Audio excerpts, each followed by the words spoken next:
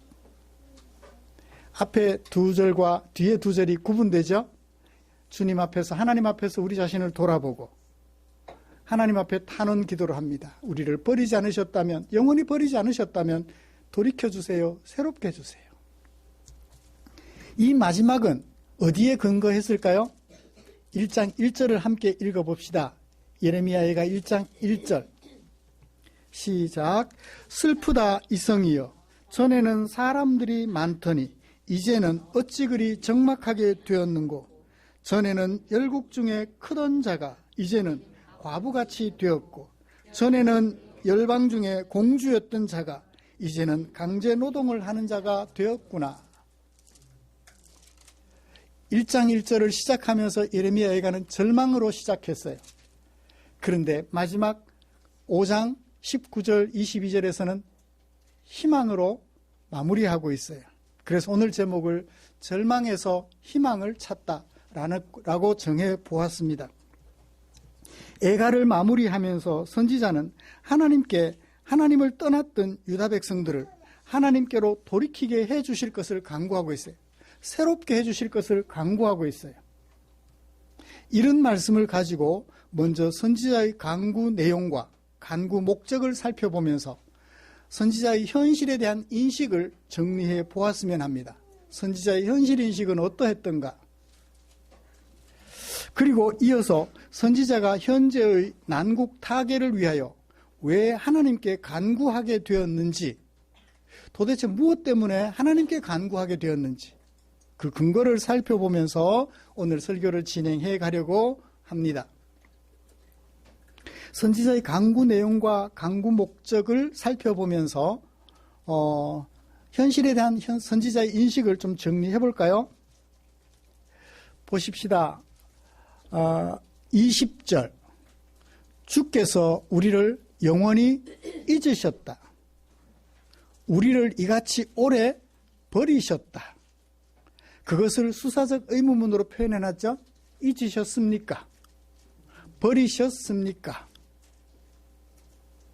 같은 인식이 22절에도 있습니다. 우리를 아주 버리셨다면, 주께서 우리를 아주 버리시지 않으셨다면, 버리셨으며 우리에게 진노하심이 참으로 크시니이다. 조건절로 바꾸면 버리지 않으셨다면, 주께서 우리를 버리지 않으셨다면, 진노하심이 참으로 크지 않으시다면, 영어로는 unless, if가 아니고 unless, 버리지 않으셨다면. 현실 인식이 어때요? 하나님에게 버림받은 것 같은 느낌이 들 정도예요. 이 버리다라는 얘기가 어떤 의미를 가지고 있느냐면 버려두고 떠나버렸다는 뜻이에요. 언제 이 단어가 쓰였는지 예를 들어볼게요. 모세가 이스라엘 백성들을 애굽에서 데리고 나온 이후에 누구를 만나요? 혼자서 막 이리저리 모든 북치고 장구치고 다 하고 있으니까 누가 찾아왔죠? 장인 호밥이 찾아왔어요. 10부장, 50부장, 100부장을 세워서 그들에게 맡기고 그들에게서 해결되지 않는 문제를 최종적으로 네가 하면 되지 않느냐. 장인으로부터 지혜를 얻은 모세가 이제 장인이 떠나가려고 하니까 그 장인에게 하는 말, 이런 말을 해요. 모세가 장인에게 이르기를 우리를 떠나지 마세요. 당신은 우리의 눈이 되어 주세요. 언제? 우리가 광야에서 어떻게 진칠지를, 어떻게 언제 진을 쳐야 하는지 당신은 잘 아니까 앞으로의 우리 생활에 눈이 되어 주세요. 인도자가 되어 달라는 얘기죠. 그때 뭐라고 말했어요? 떠나지 말아주세요. 우리를 버려두고 떠나지 말아주세요. 모세가 그때 은근슬쩍 누구를 보나요? 장인에게 매달리는 것 같아요. 누구를 바라봐야 되는데 하나님을 의지해야 되는데 은근슬쩍 뭐 장인에게, 눈에 보이는 장인에게 기대는 것 같아요. 눈에 보이지 않는 하나님에게 기대야 되는데. 그때 떠나지 마세요. 버려두고 남겨두고 떠나버리지 마세요. 그때 사용된 단어예요. 하나님께서 우리를 내버려두고 떠나버리셨다는 거예요. 버려둔다까지는 이해가 되는데 떠나버리셨을까요? 이가봇. 그런 뜻이에요. 이가봇이라는 말이 떠나버리셨다라는 뜻이기도 하는데요. 그래요. 하나님께서 우리를 버려두고 떠나셨다라고 현실 인식을 하고 있는 거예요. 1장 1절로 돌아가서 어땠는데 전에는 이랬는데 지금 형편을 보니 하나님이 떠나버리신 것 같더라라는 얘기예요. 또 어디서 알 수 있나요? 21절 중간에 우리가 주께로 돌아갈 수 있도록. 지금 어떻게 되어 있다는 얘기예요? 하나님도 떠나셨지만 우리도 하나님께로부터 떠났다는 거예요. 이 한쪽만 떠나면 한쪽이 그래도 다른 쪽을 붙들고 있으니까 괜찮은데 양쪽 다 어때요? 하나님도 떠나버리셨고 백성들도 하나님을 떠나버렸어요. 백성들도 하나님을 떠나버리셨다. 하나님을 떠나버리셨고 백성들은 또 떠나버렸어요. 이건 완전히 거리가 멀어졌죠. 선지자의 현실 인식 너무나도 분명합니다. 하나님은 왜 버려두고 떠나셨을까요? 백성들이 하나님을 떠났기 때문에. 좌파 우파라서가 아니라 거짓 하나님을 따랐기 때문에. 거짓 선지자의 말을 따라 거짓 하나님을 따라갔어요. 그래서 어떻게 했나요? 몰렉 신에게 자기 자녀를 제물로 바쳐요.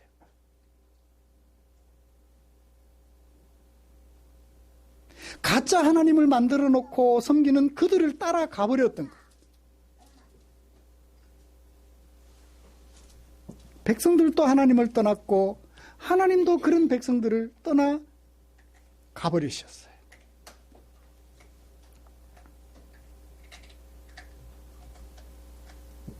이런 형편에서 선지자는 두 가지를 기도합니다.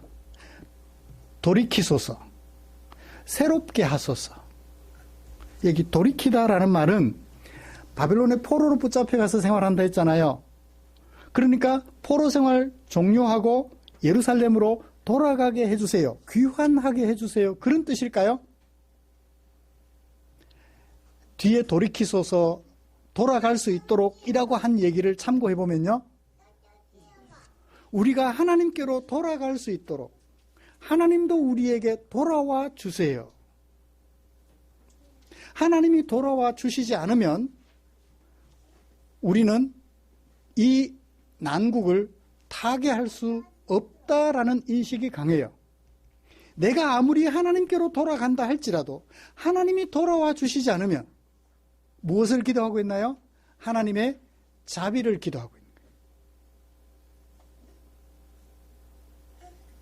내가 의를 많이 쌓으면 지금까지 했던 것과 전혀 다르게 잘하면 하나님이 돌아오실 거야. 그게 아니에요.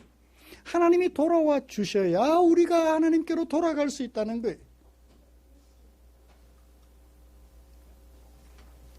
하나님 돌아와 주세요. 그리고 뭐 해주세요? 우리를 새롭게 해주세요.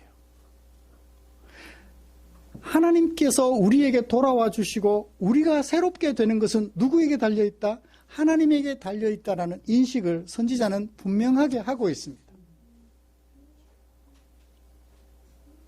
이것이 굉장히 중요해요. 보통 사람들은 자신의 의지를 굉장히 중요하게 여깁니다. 하나님이 돌아와 주시지 않아도, 하나님이 나를 새롭게 해주지 않아도 내가 새롭게 될 수 있는 것처럼 가끔씩은 착각해요. 공부 열심히 하면 9문제, 10문제 중에 2문제 맞추던 학생이 열심히 하면 6문제, 7문제 맞출 수 있는 것처럼 생각해요. 실제로 맞출 수 있죠? 그러니까 사람들이 할 수 있는 것이 있어요. 그렇지만 사람들이 할 수 없는 것이 있어요. 하나님께로 돌아가서 하나님이 원하시는 새로운 삶을 살게 되는 것은 인간의 의지도 포함되겠지만 하나님의 자비가 있어야 한다는 것을 선지자는 기억했던 거예요. 그래서 돌아와 주세요. 그리고 새롭게 해주세요. 그렇게 되면 내가 하나님께로 돌아갈 수 있습니다. 라고 고백하고 있는 것이죠. 사랑하는 성도 여러분, 선지자의 현실인식과 간구하는 내용들을 살펴보았습니다. 오늘 내가 살아가고 있는 현실은 어떤가요? 내가 살아가는 내 이웃의 현실은 어떤가요? 포항 지역이 경제적으로 상당히 어렵다고 그래요. 큰 공장들이 문을 닫고, 그래서 거기에 관련된 제2, 제3의 기업들이 동시에 문을 닫게 되면서 큰 기업의 영향력은 이 작은 기업들에게 영향을 미쳐 포항 경제 전체가 어렵다고들 얘기를 해요. 현실인식. 현실인식이 분명해야 대책을 세울 수 있어요. 그죠? 현실인식. 그 현실 속에서 우리는 대책을 어떻게 세워야 될까요? 선지자가 간구했던 그 내용을 우리 마음속에 새겼으면 좋겠습니다. 우리 지역만 살펴보나요? 우리 나라를 보죠. 우리 인류 사회가 살아가는 지구촌을 보자고요. 이 지구촌에는 뭔가 정의가 세워지는 것 같은데 어딘가 불안해요. 힘이 없으면 살아가기 어려워요. 자원이 없으면 살아가기가 어렵습니다. 자원이 없으면 큰 나라의 눈치를 볼 수밖에 없고, 큰 나라가 내가 생산한 생산품들을 소비해 주지 않으면 나는 먹고 살기 힘들어요. 소비처가 없으면 생산하는 것이 의미가 없다고요. 그래서 소비를 자극하게 되고, 그래서 생산을 더하게 되고. 우리나라 한 해 버려지는 옷들이 얼마나 많은지 걷어서 후진국으로 한없이 보내도 그게 쓰레기처럼 후진국에서 버려질 만큼 후진국에서도 버려진 옷을 소비를 못해서 버려질 만큼 쓰레기장으로 들어가서 태워질 만큼 생산품들이 그렇게 많다는 거예요. 현실 문제를 잘 인식해야지만 그 대책을 세울 수 있는데 선지자의 현실인식은 그랬어요. 갈 때까지 갔다는 거예요. 하나님을 완전히 떠나버렸던 거예요. 그런 백성들을 하나님도 떠나버리셨어요. 거기서 선지자의 간구 제목은 어떤가요? 하나님 돌아와 주세요. 그리고 우리를 새롭게 해주세요. 하나님이 보시기에 아름답게, 하나님이 거하시기에 불편함이 없도록 하나님 돌아오셔서 새롭게 해주세요. 우리의 기도 제목이 되었으면 좋겠습니다. 이제 마지막으로 이렇게 선지자가 하나님께 1장 1절, 전에는 공주 같았는데, 남자들이 조금 불편할 수 있으니까, 전에는 뭐 같았는데? 왕자 같았는데, 지금은요, 구걸하는 신세가 되어버린 거예요. 그런 형편을 타개하기 위하여 하나님을 찾고 있는데, 하나님을 찾게 된 근거가 뭘까요? 첫 번째 근거, 19절입니다. 하나님에 대한 인식이 분명했어요. 여호와여 주는 영원히 계십니다. 이 난국에서 건져주어 이 난국을 타개해 줄 사람은 영원하지 않아요. 우리나라 같으면 몇 년이에요? 5년이에요. 혹시 헌법이 바뀌면 4년씩 2번 8년까지. 언제 바뀔지 모르겠지만 사람은 그렇게 있다가 없어져요. 있다가 없어지면 또 다른 사람이 오면 정책이 완전히 바뀌어서 어떻게 될지 몰라요. 그런데 우리 하나님은요, 영원해요. 사람은 엎었다 뒤집었다 하며 혼란을 가져오지만 우리 하나님은 영원하셔서 혼란이 없어요. 그래서 선지자는 이 하나님을 알았기 때문에 하나님께 호소하고 있는 것입니다. 영원히 다스리시는 하나님, 영원히 통치하시는 하나님, 영원히 계시기만 하는 것이 아니라 어떻게 해요? 주의 보좌, 보좌는 통치를 말합니다. 주님이 영원토록 계실 뿐만 아니라 영원토록 통치하시니 그 앞에서 모든 백성은 항상 행복하다. 오늘 그 이사야 65장 교동문 읽었던 것 기억하시죠? 내가 예루살렘을 무엇으로 창조하며 즐거운 성으로 창조하며. 요한계시록에서는 거룩한 성 새 예루살렘에 대한 이야기가 있지요. 요한계시록에서 보게 된 그 근거가 되는 이사야 65장 예루살렘을 즐거운 성으로 창조하시겠다는 하나님의 마음, 이 하나님께서 영원토록 계시며 영원토록 통치하시니 즐거운 성, 뭐가 없고 부르짖는 소리가 없고 탄식하는 소리가 없는 즐거운 성으로 만드실 하나님을 바라보게 되었던 것입니다. 이 하나님에 대한 인식이 분명했기 때문에 하나님께 도움을 청했던 것이죠. 그 다음에 5장 20절 어떤 하나님을 생각했나요? 영원히 계실 뿐만 아니라 영원히 통치하시는 하나님. 이어서 20절에서는 우리를 영원히 잊으시오며 우리를 이같이 오래 버리시나이까? 영원히 버리는 줄 알았다면 하나님께 기도 안 했겠죠? 이 말에는 어떤 의미가 담겨 있죠? 하나님은 영원히 버리지 않으신다라는 확신이 있었던 거예요. 하나님은 우리를 영원히 버리지는 않으셔. 잠시간 버려두실 수는 있어도 무엇 때문에? 우리가 하나님을 떠났기 때문에. 잠시간 버려두실 수는 있겠지만 영원히 버려두지 않으신다는 하나님에 대한 이해가 분명했어요. 하나님은 영원히 계시며 통치하신다. 하나님은 우리를 버리시되 잠시 버리실 뿐 영원히 버리지 않으신다라는 것. 그게 언약 백성들이죠. 이 하나님에 대한 인식을 처음 이 선지자는 분명하게 가지고 있었던 것입니다. 그 다음 볼까요? 우리를 새롭게 하시되 뭐처럼? 우리를 새롭게 하소서. 21절 우리를 새롭게 하사 뭐같이? 옛적같이 하옵소서. 옛날처럼 이라는 말이에요. 옛날처럼 새롭게 해주세요. 예레미야 선지자가 사역할 때가 BC 536년에 망하니까요. 그때까지 선지자로 사역하니까 옛날처럼이라면 언제 옛날을 생각할까요? 바벨론의 포로로 붙잡혀가서 돌아올 때를 생각합니다. 그럼 뭘 생각했을까요? 옛날처럼? 새롭게 해주는 게 뭐죠? 새롭게 하니까 옷 새로 사주시는 건가요? 몸 씻겨서 깨끗하게 해주시는 건가요? 화장품 발라주고 머리 컷 새로 해주고.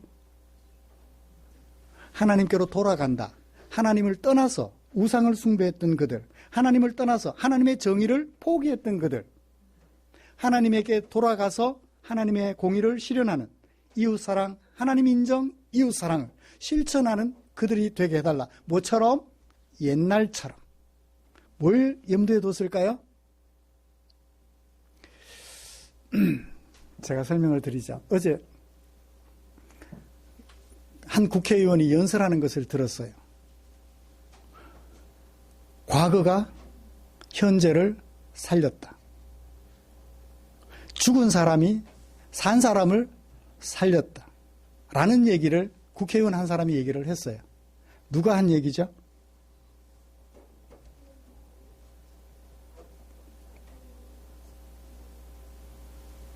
최근에 노벨상을 받으신 분. 소년이 온다라는 소설을 쓰면서 그 소년이 온다라는 소설을 쓰게 된 배경, 고민을 했대요. 현재가 과거를 살리는가, 산 사람이 죽은 사람을 살리는가. 그전에는 그렇게 알았대요. 그런데 5.18 광주 민주화 운동 그때 사진을 보고 글을 읽으면서 어린 나이에 13살 땐가 그랬대요. 그걸 읽으면서 고민을 해오면서 자기 인생을 지금까지 살아왔다는 거. 지금 50대 조금 넘으셨죠? 과거가 현재를 살리더라는 거예요. 과거에 그 비참했던 폭력이 오늘 폭력은 안 된다라는 것을 생각하게 만들어줬다는 거예요. 그때 총칼에 무너져 죽은 사람들이 폭력으로 사람을 죽여서는 안 된다라는 것을 오늘 깨우쳐 준다는 거예요. 그래서 과거가 현재를 살리더라. 죽은 사람들이 산 사람들을 살리더라. 그 논지를 전개해 놓은 것이 소년이 온다라는 소설이 노벨 문학상을 타게 한 중요한 책들 중에 한 권이지요. 옛날처럼이라는 이 말이 이 말씀을 준비하면서 이 말씀을 읽으면서 설교를 준비하는데 그 한강 소설가가 한 이야기가 제 머리를 때렸어요. 뭘 지금 바벨론의 포로로 붙잡혀가서 하나님을 잊어버리고 살아가는 그들에게 하나님 새롭게 해주세요라고 얘기를 하면서 언제를 기억해요?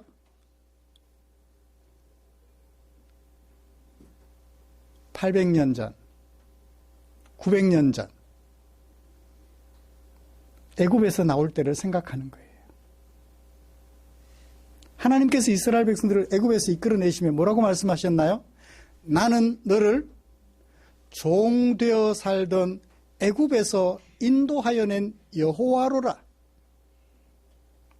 애굽에서 종이 되어 살았던 그들, 왕의 종이 되어 살았던, 왕의 노예가 되어 살았던 그들 새롭게 해주셨죠. 언약의 땅 가나안으로 인도하시고 더 이상 아닌 하나님의 백성이 되어 살아가게 하셨죠. 애굽의 종이 되어 노예처럼 살아갈 때는 새로운 것이 아니었어요. 옛 것이었어요.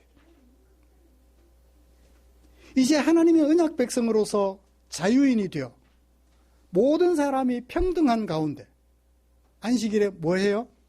내 아내도 너처럼 안식하고 일하지 않고 내 집에 남종 여종도 너처럼 일하지 않고 내 집에 있는 짐승들조차도 너처럼 일하지 않는 모든 피조물들을 평등하게 인식하라는 새로운 삶을 주셨던 것이 애굽에서 이끌어내어 언약의 땅으로 인도해 들이신 하나님의 일이었죠. 그 옛날을 생각하는 거예요. 이제 우리 바벨론의 포로로 붙잡혀 갔다가 다시 돌아오면 바벨론의 종처럼 살던 우리를, 노예처럼 살던 우리를 하나님의 언약 백성으로서 새로운 삶, 하나님 인정, 이웃 사랑이라는 새로운 삶을 살도록 해주세요. 옛날처럼이라는 말을 그 옛날을 떠올리며 오늘을 새롭게 만들어가는 거예요. 과거가 현재를 살리고 있었습니다. 죽은 조상들이 오늘 현재 살아있는 후손인 나를 살려주는 이 옛적처럼, 옛날처럼이라는 이 한마디 부사구에 그 뜻이 담겨 있다는 것을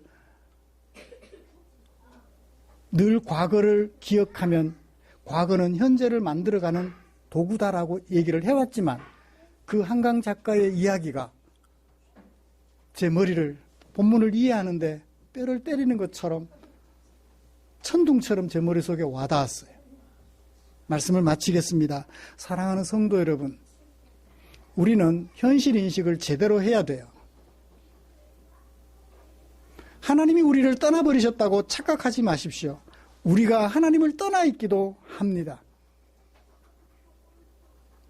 그때 우리의 간구 내용은 하나님 우리에게 돌아오시되 우리도 하나님께로 돌아가서 새롭게 될 수 있도록 하나님 은혜 베풀어 주세요. 그렇게 하나님을 향하여 바른 기도를 하게 된 근거로서 뭘 생각해요? 옛날을 기억하는 거예요. 하나님의 영원한 통치를 기억하는 것입니다. 두 가지를 기억하십시오. 하나님은 영원히 계시며 영원히 통치하시되 어떻게 해요? 옛날처럼 지금도 그렇게 통치하신다는 사실을 기억하셔서 이 하나님의 은혜를 구함으로 오늘 난국을 타개해가는 지혜로운 좌파 우파가 아니라 참 하나님의 종교인들이 되어져가는 저와 여러분들이 되면 좋겠습니다. 기도하겠습니다. 하나님 아버지 고맙습니다.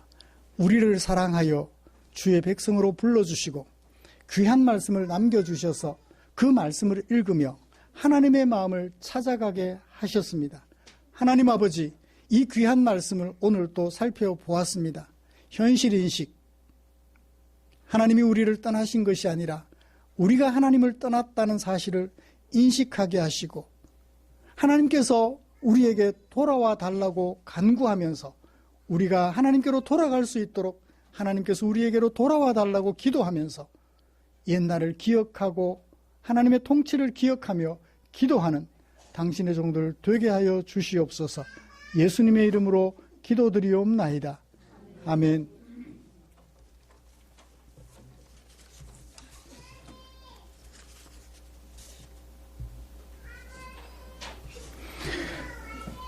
찬송가 634장 부르시면서 준비한 헌금 드리겠습니다.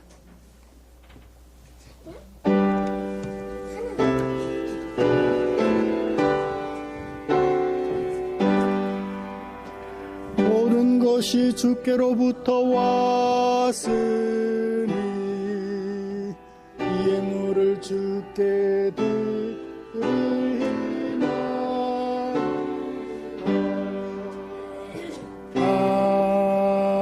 아멘. 기도하겠습니다. 좋으신 하나님 감사합니다. 하나님께서 베푸신 은혜 참으로 커서 지난 한 주간 동안 생활하던 중에 내게 사용하라고 맡겨주신 물질 가운데 물질을 나만을 위하여 사용할 수 없어 아버지의 뜻을 조차 나 아닌 너를 위해 사용되기 원하는 아버지의 뜻을 조차 구별해 두었다가 주일날 예배당에 모여 함께 예배드리면서 교회에 드렸습니다. 헌금으로 드렸습니다. 사랑하는 주님, 헌금 드린 우리 성도들의 마음을 주께서 기쁘게 받아 주시옵소서. 하나님을 사랑하여 하나님의 말씀에 순종하려는 성도들 당신의 품에 꼭 안아주시고 등을 토닥여 주시옵소서. 주님의 따뜻한 체온이 우리 성도님들 마음에 느껴질 수 있도록 꼭 안아주시옵소서. 또 주님께 기도드립니다. 감사하여 드린 이 물질을 주께서 축사해 주셔서 사용되는 그곳에 주님의 영광 드러나게 하시며 하나님의 사랑을 실천하려는 성도들의 마음이 그들에게 전달되어 힘들어하는 지체들 용기 낼 수 있는 일에 쓰고 남음이 있도록 주님 축사해 주시옵소서. 이런 일들을 통하여 나 아닌 너에게 복이 되려는 성도들의 그 마음을 주께서 꼭 받아 주시옵소서. 예수님의 이름으로 기도드리옵나이다. 아멘.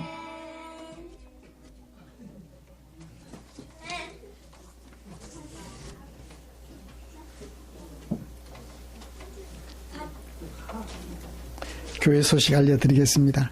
다음 주 기도는 김보경 집사님, 성탄절은 25일 성탄절은 박태윤 집사님. 네. 기도 준비에 차질 없기를 바랍니다.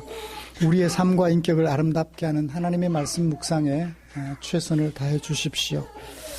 내년도 예산 결정을 위해서 다음 주일에 예산 공동의회로 모입니다.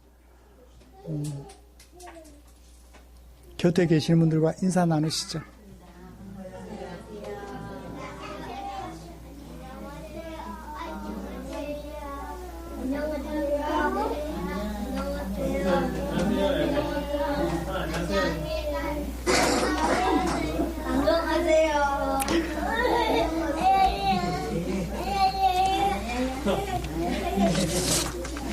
찬송가 57장 펴시고 일어나셔서 찬송 부르고 축도함으로 예배를 마치겠습니다.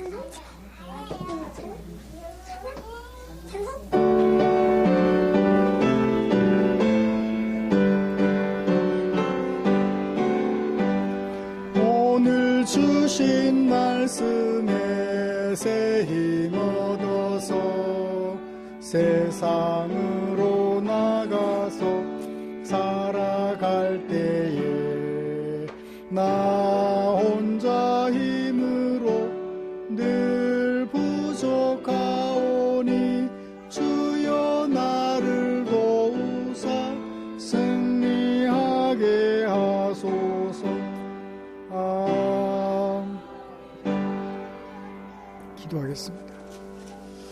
우리 구주 예수 그리스도의 은혜와 하나님 아버지의 지극하신 사랑하심과 성령 하나님의 인도하시고 위로 충만, 교통, 격려하시는 역사가 이제 우리의 현실을 직시하고 하나님께로 돌아갈 수 있도록 하나님께 자비를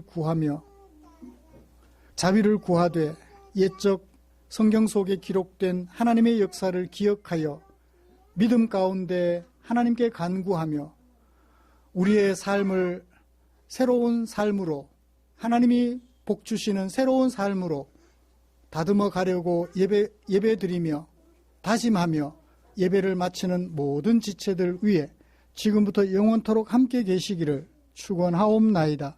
아멘.